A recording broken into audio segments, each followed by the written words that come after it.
Fazei isso, compreendendo o tempo, que já é hora de despertardes do sono, porque a nossa salvação está agora mais perto do que no início, quando queremos. A noite já está avançada e o dia se aproxima. Deixemos de lado as obras das trevas e revistamo-nos das armas da luz. Vivamos de modo decente, como quem vive de dia, não em orgias e bebedeiras, não em imoralidade sexual e depravação, não em discórdias e inveja, mas revesti-vos do Senhor Jesus Cristo e não fiqueis pensando em como atender aos desejos da carne. Vamos a isso, queridos irmãos. Nesta manhã nós entramos, como o pastor Tiago disse, na nossa caminhada para o Natal, que se chama o Advento, em que nestes domingos que antecedem o Natal nós vamos para textos específicos que lidam de algum modo com a vinda do Senhor, seja ela a primeira vinda, e é isso que lembramos de um modo particular no Natal, que Jesus veio, o Filho encarnou, Jesus Cristo nasceu, mas também lembramos, ao mesmo tempo, que Ele regressará, Ele voltará um dia. E nesta manhã eu quero falar-vos acerca de uma coisa que pode não ter muito a ver com este assunto, mas que Paulo explora nesta passagem que nós lemos em Romanos 13, que tem a ver com roupa, a maneira como nos vestimos. Deixem-me dizer uma coisa que eu acho que não foge à verdade, é uma generalização, eu sei, mas ninguém gosta de se apresentar mal vestido. Eu sei que quando tu sais de casa para ir trabalhar, tu gostas de sair pelo menos com a sensação de que estás apresentável, certo? Então, eu acho que de um modo geral toda a gente gosta de se ver a si própria bem vestido. Depois, o que é vestir-se bem, isso é outra discussão que não cabe aqui hoje, ok? Isso fica para vocês, na refeição que terão com as vossas famílias hoje em casa, poderem falar sobre isso. O que é que significa vestir-nos bem? Ainda mais quando vamos a ocasiões especiais. Por exemplo, hoje é um dia especial, não é? Hoje estamos juntos, na casa do Senhor, como igreja, a louvá-lo. E hoje é um dia que, pelo menos, eu acho que nenhum de nós quer se apresentar aqui mal vestido. Eu acho que ninguém se quer apresentar aqui de um modo em que é indiferente a maneira como vimos. E deixem-me só mencionar isto porque mexeu visualmente comigo. Eu cheguei à igreja de manhã com o Hugo e com a Marina. Chegámos aqui, era cerca de um quarto para as 8 da manhã. E o Joel, onde é que o Joel estás aí? O Joel já cá estava, preparado para ensaiar. E eu estou a vir e cumprimento o Joel e reparo nas belas calças que ele trazia vestido. Assim, uma calça com um corte largo, moderno. E eu pensei, sim senhor, assim vale a pena. Depois vejo o Newton, com a sua gola alta. Parece um intelectual em Nova Iorque nos anos 60. Cheio de barba, com óculos. Nós caprichamos para nos apresentarmos bem. E sabes, na Bíblia a roupa tem muita importância. Não é apenas um detalhe, não é apenas uma coisa que as pessoas usam, mas a roupa é usada na Bíblia como maneira de dizer aquilo que Deus faz por nós. Também a roupa é usada para dizer aquilo que nós fazemos ou queremos fazer por nós próprios. E deixem-me já dar um exemplo. Lá no Gênesis, Adão e Eva, quando pecam, a primeira coisa que eles fazem é fogem, escondem-se, porque apercebem-se que estão despidos e têm vergonha e fazem para si roupa, não é? A primeira peça de roupa criada foi ali em Gênesis 3. E Deus vai ao encontro deles e não os deixa ficar assim. Ele próprio veste-os com uma roupa nova, com uma roupa que os pode cobrir de facto. Os sacerdotes no Velho Testamento também, a sua roupa era especial para a função que eles iam desempenhar, porque ela própria mostrava aquilo que Deus ia fazer para se relacionar com um povo que Ele resgatou para si mesmo. E agora nós vemos o próprio apóstolo Paulo a falar acerca de roupa. Vistam-se de uma determinada maneira. Mais importante, vistam-se do próprio Senhor Jesus. Portanto, esta já foi uma introdução bem longa, bem demorada, mas queremos pedir ao Senhor que estas coisas aconteçam em nós nesta manhã. Por isso vamos orar, pedir a Deus que nos ajude nesta hora. Obrigado, Senhor, porque estamos aqui e já Te louvamos, Senhor. Já abrimos o nosso coração, já nos alegramos, porventura já nos entristecemos também, ao sermos confrontados com as nossas vidas, com coisas que precisamos de corrigir. ao enfrentarmos a tristeza pela perda de alguém, Senhor, como foi agora o caso da nossa irmã Nicole, por quem oramos. Senhor, tudo isto faz parte da vida do teu povo. Tudo isto nós juntamos na adoração que te queremos dar, Senhor. Não queremos deixar nada de parte, porque tu nos chamas a entregarmos-nos a ti de maneira completa. Por isso é essa inteireza, Senhor, que nós pedimos para as nossas vidas agora, que estamos diante da tua palavra, porque tu não te apresentaste a nós pela metade, mas por inteiro no teu Filho Jesus. Por isso ajuda-nos, Senhor. Dá-me a capacidade para pregar este sermão de um modo claro, perceptível e que vá ao encontro do teu povo, para a tua glória, Senhor. É isto que nós queremos pedir e agradecer em nome de Jesus. Amém. Carta de Paulo aos Romanos. É uma carta e tanto, queridos irmãos. Muito estimada ao longo de muitos séculos na história da Igreja. Foi uma carta que levou à conversão pessoas famosas no passado, por exemplo, como Agostinho. Gostamos muito de citar Agostinho. Agostinho converteu-se com este texto que nós lemos hoje, curiosamente. Martinho Lutero foi convertido ao ler a carta aos Romanos.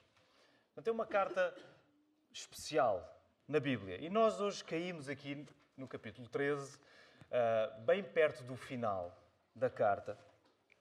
E o que é que aconteceu até aqui? Basicamente, e vou resumir muito, ok? Mas basicamente o apóstolo Paulo explica o que é o Evangelho. O Evangelho de Deus para o qual ele foi chamado. E em particular nós vemos uma ênfase grande colocada no facto de nós sermos justificados por Jesus. Somente pela fé. O que é que isso significa? É uma doutrina muito preciosa para nós que somos evangélicos. Nós somos declarados justos. Nós que temos toda a culpa diante de Deus pela nossa rebelião, pelo nosso pecado, somos declarados. É como se Deus virasse para nós e dissesse: tu és justo, tu já não estás no banco dos réus, tu estás no colo do Pai, na casa do Pai.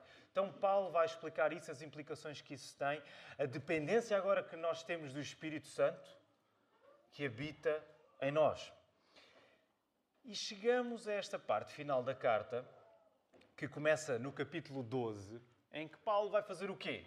Aquilo que ele sempre faz nas suas cartas. Ele vai aplicar o que acabou de explicar. Então reparem, ele vai, o verso que nós lemos, o 11, parece que está a continuar alguma coisa, não é? Que diz: fazer isso. Outras traduções dirão: digo isso.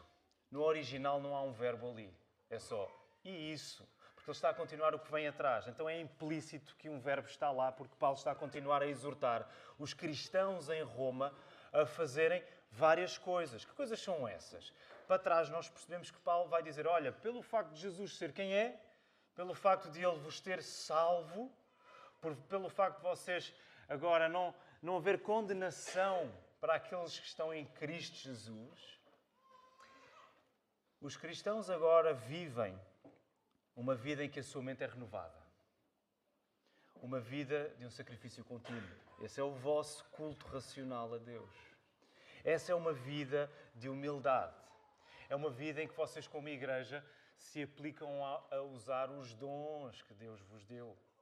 É uma vida em que vocês são sérios no relacionamento que têm até com os poderes civis, com as potestades, com as autoridades, neste caso com o governo romano. É uma vida que se vê pelo amor com que vocês vivem, que é o cumprimento da lei. Essa é a indicação que vem exatamente antes do texto que nós lemos. Muita coisa. Como é que se faz tudo isto? Nós começamos a ver a explicação no verso 11. Fazer isso. Como? Compreendendo o tempo. Esta é a primeira coisa que eu quero dizer nesta manhã. Nós vivemos como cristãos mantendo a perspectiva certa. Nós precisamos de manter a perspectiva certa. E esta época em particular que nós vivemos do Advento, da caminhada para o Natal, é uma época em que somos trazidos novamente à lembrança de que foi-nos dada a perspectiva divina. Nós precisamos de manter a perspectiva certa acerca do quê? Acerca do tempo presente, mas também acerca do tempo que se aproxima. O que é que isto significa na prática? Significa que tu sabes o lugar onde existes, o lugar em que vives, as particularidades da cultura e do tempo em que habitas, mas também significa mais do que isso. Significa que o tempo em que tu vives, o mundo em que tu vives é um mundo caído, é um mundo dominado pelo pecado, é um mundo em rebelião contra Deus. Nós afirmamos isto, nós vivemos aqui. No certo sentido, nós fazemos parte desse mundo. Mas calma, não termina aí. Paulo vai dizer o seguinte: a nossa salvação está agora mais perto. O dia está a vir, a noite vai avançando, o dia está quase a chegar. Nós temos a perspectiva de um tempo que se aproxima. Porque aquilo que nós temos aqui não tem a palavra final. Não é tudo o que existe. Nós aguardamos a vinda do Senhor Jesus para restaurar todas as coisas. Repara, tu e eu seremos tão mais firmes na fé, fortes, robustos, confiantes, quanto mais prontos nós estivermos a assumir esta tensão. Porque é uma tensão, precisas de admitir comigo. É difícil tu sentires que, por um lado, sabes que Jesus virá, mas ao mesmo tempo estás aqui ainda a ter de lidar com o pecado, com o sofrimento. E deixa-me dizer, mesmo se houver aqui alguém nesta manhã que não tem fé, que ainda não acredita na Bíblia, que não conhece Jesus como Salvador, não é difícil tu admitires isso, porque na tua vida tu vais sempre sentir as dificuldades que tu tens diante de ti, a pressão que tu sentes. Por muito que tu queiras que as coisas fiquem resolvidas e em paz, há sempre alguma coisa que te carrega. Há sempre alguma culpa que está sobre ti. Há sempre algum tipo de ressentimento do qual tu não te consegues livrar. A fé cristã, deixa-me dizer-te, é a única fé que te vai dizer que a perspectiva que tu precisas não é uma perspectiva apenas daquilo que existe aqui, mas é uma perspectiva que, sabendo o que está aqui, sabendo essa dificuldade, aguarda um tempo futuro que vai resolver todas as coisas. E é esta perspectiva que a Bíblia nos dá, que nos capacita de, por um lado, nós não cairmos em idealizações. Tu não idealizas o mundo em que vives. Tu não vais chegar ao ponto de achar que podes ter o céu aqui na Terra, porque provavelmente já te apercebeste que isso é uma infantilização da vida. Tu não idealizas a tua vida aqui. Mas deixa-me dizer, tu também não entras em desespero. É muito fácil nós ficarmos subjugados às circunstâncias, às dificuldades, às dores, às frustrações e não vemos mais nada à frente a não ser o desespero. Manter a perspectiva que o apóstolo Paulo está a dar-nos aqui é fundamental para nós vivermos de um modo em que nem sequer idealizamos, nós não fugimos às dificuldades que temos aqui, mas não nos entregamos ao desespero, porque sabemos que essas dificuldades não são absolutas na nossa vida. Elas não têm a palavra final. Sabem porquê? Porque o apóstolo Paulo diz lá no verso 11: a nossa salvação está agora mais perto. O que aguarda para aqueles que estão em Cristo Jesus é salvação completa. É a consumação, o ponto final naquilo que Jesus já fez na tua e na minha vida. Isso muda a maneira como nós vivemos aqui. Isso impede-nos de fixarmos apenas um ponto, mas temos uma visão abrangente do que está à nossa volta, de mantermos essa perspectiva. Paulo vai estabelecer uma relação de causa e efeito. Por causa dessa perspectiva que nós temos e por causa da expectativa, da chegada definitiva da nossa salvação, isto vai implicar o quê? A libertação completa do nosso pecado, a libertação completa do sofrimento. Já pensaram nisso? Eu acho que nós gastamos pouco tempo a pensar nisso. Um tempo em que não haverá mais sofrimento. É isto que nos aguarda. Por causa dessa expectativa, agora o efeito qual é? Nós temos um comportamento diferente. No verso 12, a noite já está avançada e o dia se aproxima.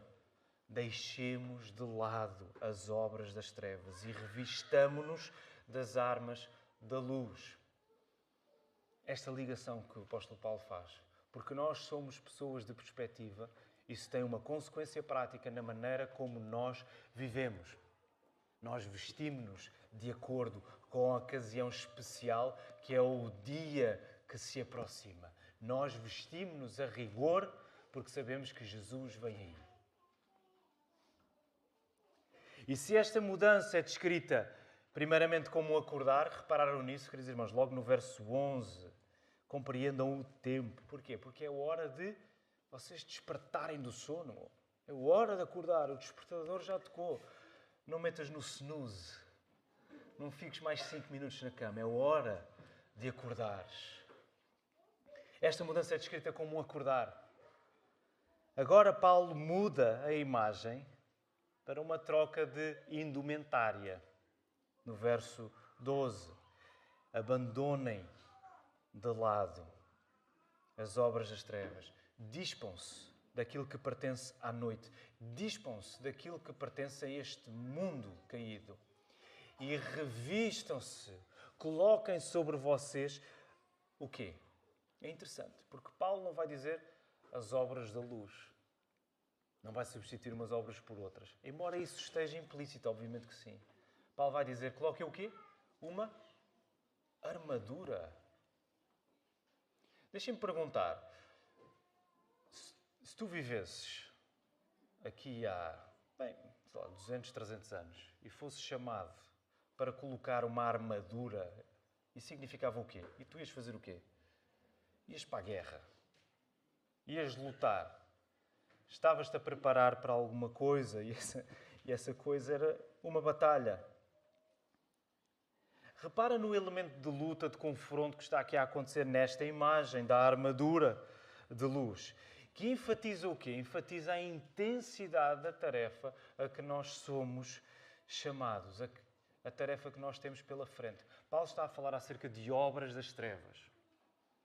Despertem, ok? Parem com o comportamento que vocês têm insistido e que é característico não de quem está em Cristo, mas de quem está nas trevas. Paulo está a apontar aqueles cristãos em Roma para o núcleo da existência deles. Paulo está a colocar aqueles cristãos a olhar para o seu próprio coração. Porque nada é tão difícil e ao mesmo tempo tão necessário de enfrentar como o nosso próprio coração. Tu podes enfrentar muita coisa na tua vida.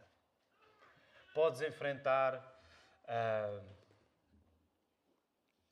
o site da Segurança Social que está empenado e demora horas. Podes enfrentar o funcionário das finanças.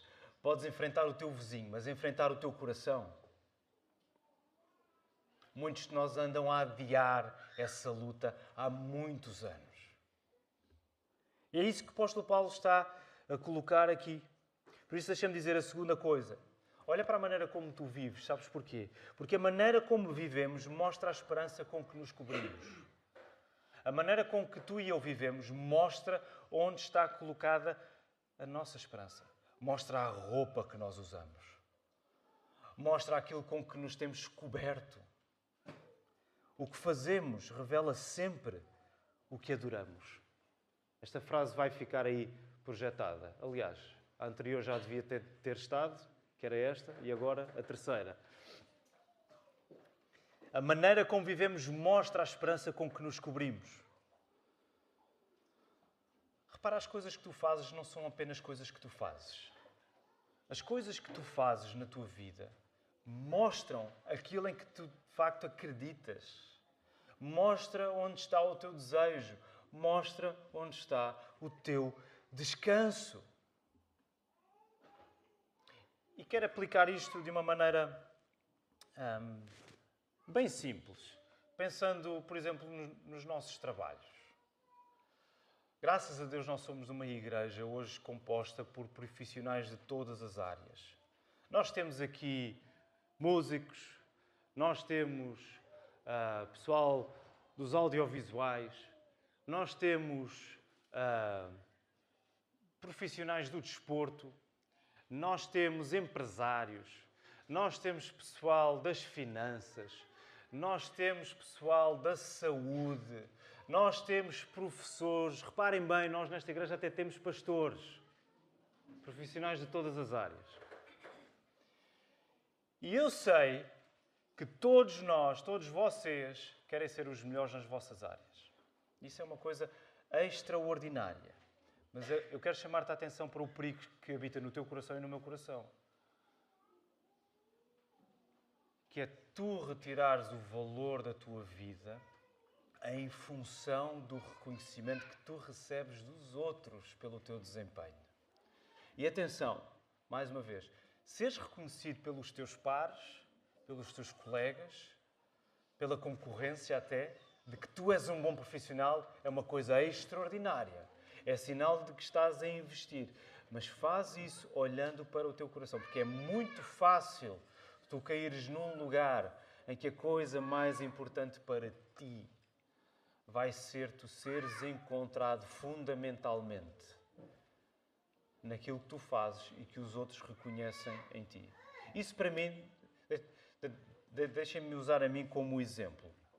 Isso para mim é muito fácil de cair.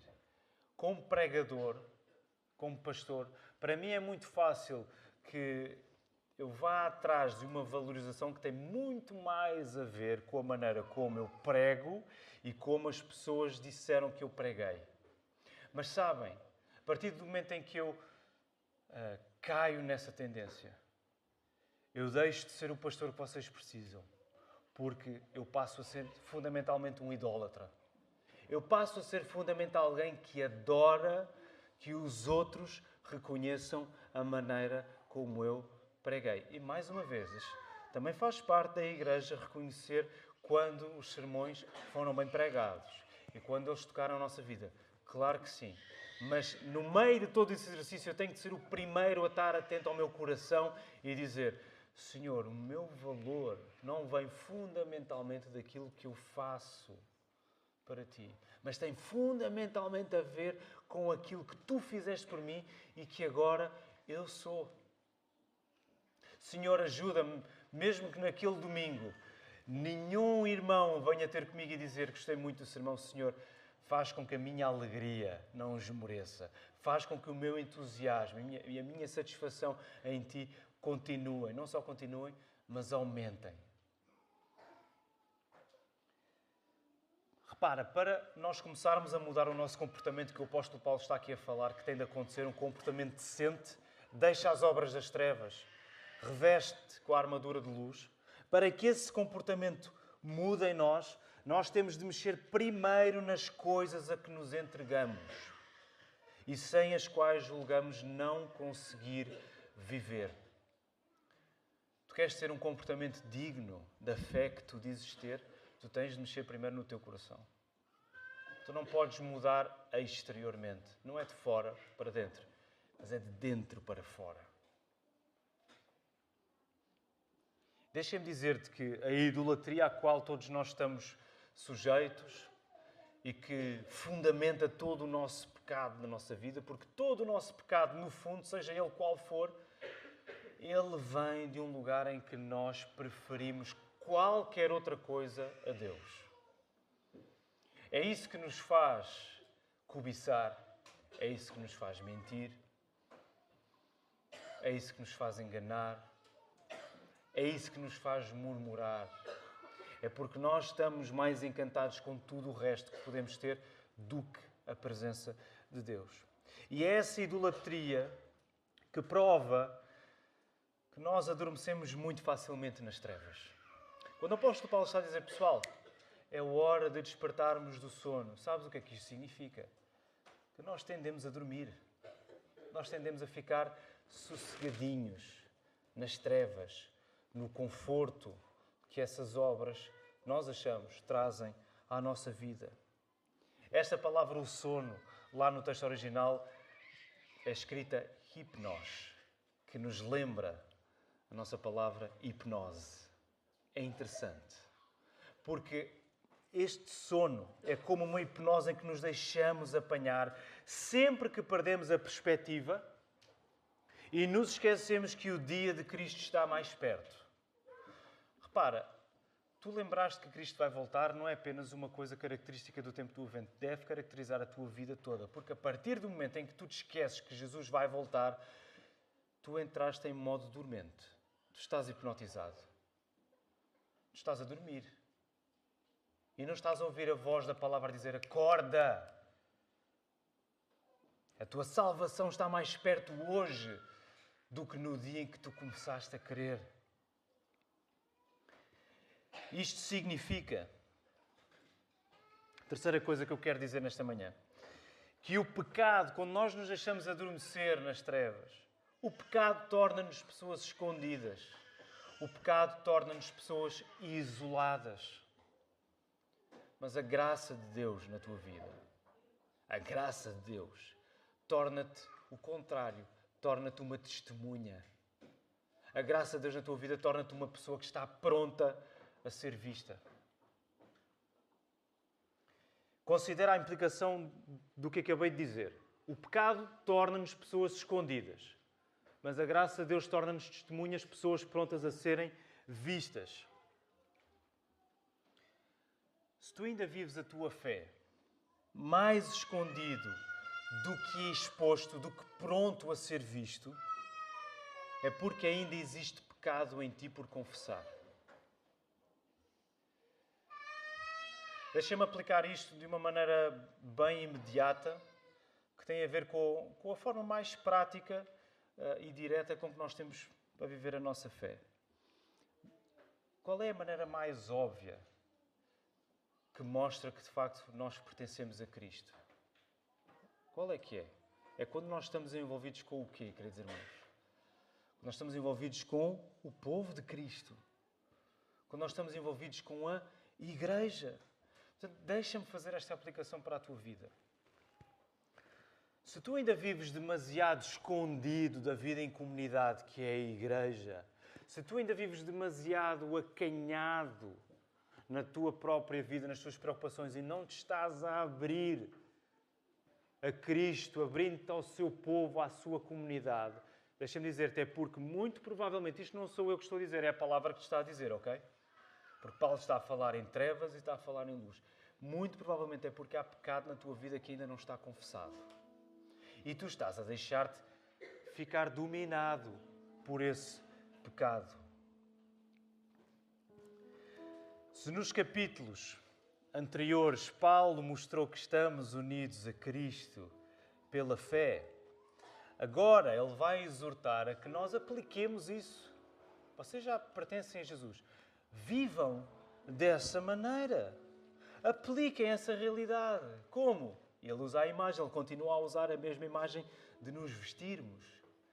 Revistam-se, agora ele muda um pouco, do próprio Senhor Jesus Cristo. Mas o que é que isto significa? Então, mas Paulo, tu não disseste já que nós já estamos em Jesus? Tu não disseste já que nós já estamos justificados? Já fomos declarados justos? Já fomos aceites por Deus em Cristo Jesus? O que é que isso significa agora de nos revestirmos? Já fomos revestidos nesse sentido. Legalmente, nós já estamos cobertos pelo sangue de Jesus. Verdade. Mas Paulo está a dizer o seguinte: agora pega nisso e prova-o na prática. Porque se isso é a tua condição, tu vais viver de um modo diferente. Tu vais viver a querer revestir-te do próprio Jesus. É por isso que nós acabámos de cantar ainda há pouco: vem Jesus habitar comigo. Em minha alma há lugar, ó vem já. Que sentido é que faz para um cristão que já tem Jesus continuar a pedir isto? Nós já temos Cristo, porque é que continuamos a cantar: ó Senhor, vem habitar comigo? Ele não habita contigo? Já habita contigo. Mas Paulo quer a palavra, quer Cristo, quer que tu experimentes dessa realidade numa medida sempre crescente. Deixa-me dizer-te isto. Muitas vezes nós tomamos Jesus como um Jesus que a Bíblia não o apresenta. Nós afirmamos assim: certo, Senhor, tu morreste por mim, tu resolveste a minha vida, resolveste o meu pecado. Mas depois achamos que Jesus é aquela pessoa que, estando assentada nos céus à direita do Pai, diz assim: eu já fiz o meu trabalho, agora não me chateiem mais. Okay? Tentem lá viver da melhor forma que vocês conseguirem, eu já fiz a minha parte, agora não me chateiem. Muitas vezes este é o Jesus que nós alimentamos na nossa cabeça. E adiamos revestirmos-nos com o próprio Senhor. Adiamos a nossa chegada até à sua presença. Adiamos entregarmos-nos completamente. Porque achamos que o Senhor não tem paciência connosco. Quando isso é mentira. Quando aquilo que Ele nos diz continuamente é o quê? Venham a mim os que estão cansados e oprimidos e eu vos aliviarei. É aquilo, ainda hoje na Escola Dominical falámos nisto, é aquilo que o autor aos Hebreus diz: acheguemo-nos com confiança ao trono da graça. Achega-te. Não fiques a pensar que o Senhor já fez o que tinha a fazer e agora não quer ter nada a ver contigo. Safa-te, não tem nada a ver com isso. A mensagem do Evangelho continua a mesma para aqueles que creem pela primeira vez e para aqueles que já creram e são chamados a fortificar a sua fé. Vem até mim. Reveste-te de mim. Paulo, na própria carta aos Romanos, no capítulo 6, ele diz assim: nós já fomos sepultados com Cristo na sua morte pelo batismo. O que é que isto significa? Nós fomos como que submergidos com Jesus na sua morte pela fé. E do mesmo modo nós fomos quê? Trazidos para cima na sua ressurreição. É isso, por exemplo, que nós vamos ver agora ilustrado quando o pastor Tiago batizar o Michael. Aquilo que já aconteceu espiritualmente na sua vida. E por causa disso o apóstolo Paulo vai dizer o seguinte: sabem o que é que isso significa na prática? Que vocês estão mortos para o pecado. Vocês são como pessoas mortas para a realidade do pecado. Mas vocês estão vivos para Deus em Cristo Jesus. Quero terminar dizendo, por último, que na prática, Paulo, quando coloca esta dicotomia entre revestir-nos do Senhor Jesus e não ficarmos a pensar em como atender, satisfazer os desejos da carne, deixa-me dizer-te, o desejo do pecado diminui em ti na medida em que o teu desejo por Jesus aumenta. Eu espero que tu sintas a inevitabilidade deste verso, porque ou tu vais viver a revestir-te constantemente de Jesus, ou tu vais viver constantemente a satisfazeres os desejos do pecado na tua vida. Sabes como é que tu resolves isso? Como é que isto é resolvido na tua vida? Tu corres para Jesus. Tu aumentas o desejo que tu tens por Jesus em relação ao desejo que naturalmente tu tens pelo pecado. E neste advento, eu quero convidar-te a vestires esta roupa divina que te é dada, que mostra que o teu prazer, a tua alegria, a tua esperança estão somente na presença do Senhor. Reveste-te de Cristo, corre para Ele. Sabes porquê? Porque Jesus correu ao teu encontro para fazer o percurso inverso. Ele veio, Ele encarnou para ser despido da sua glória, para ser despido da sua dignidade. E por outro lado, para se revestir do quê? Jesus revestiu-se com a nossa natureza. Ao ponto do teu pecado, a tua falha, a tua culpa, servirem impecavelmente em Jesus quando Ele se entrega na cruz por ti. O pecado é a roupa que foi feita à medida do Senhor Jesus para que a sua justiça, a sua perfeição sejam colocadas em ti e te caibam como uma luva. E tu te vistas dessa alegria e satisfação que Jesus te dá para estares pronto a te encontrares com o Senhor quando Ele regressar. Que o Senhor nos abençoe. Que a graça do Senhor Jesus Cristo, o amor de Deus Pai e a comunhão do Espírito Santo sejam com todos, agora e para sempre. Amém.